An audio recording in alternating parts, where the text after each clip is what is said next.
Demad adeg emermad et tachen kan a loar. Fenoz e vo kroget ar goel med ar rok deuit ganin da digeloi an dachen. Adrandin ez eus dor ar goel e l'er mateuio tout ar festourien da zansal pe da velet tout ar stroladou e kan a loar.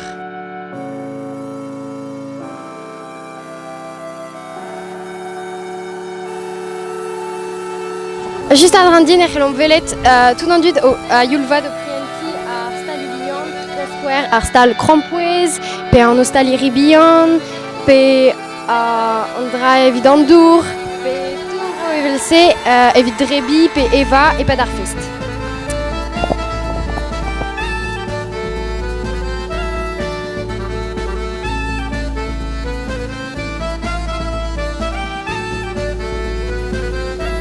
Just adrandin ez eus an dinel pe la taverne e galek, a just e kichen ez eus an distro platoioù, pe retour des plateaux, a c'hoaz l'er memant tout an ar zourien o em prianti pe o drebi.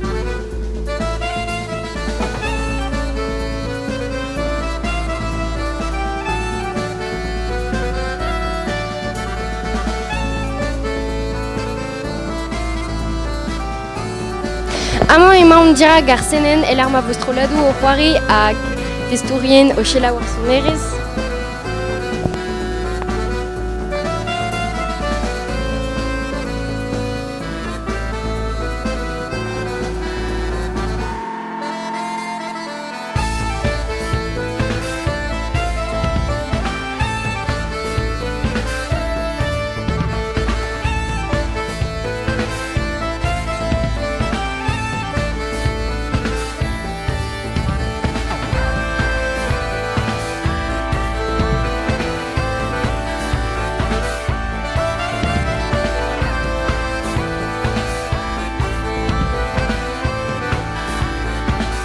Alors, demad adeg emermat, neuze galoudérez an emkinig marpech.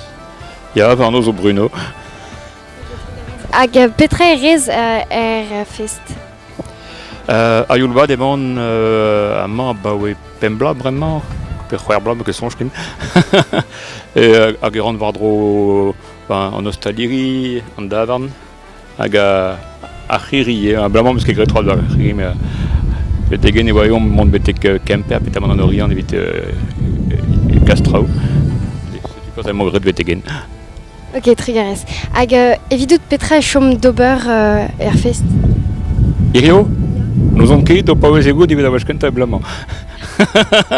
Me war a zeblant deus kastrao da stali ar c'hoaz. Ok, hag da stonj e vo prest ar goel a rok fenoz?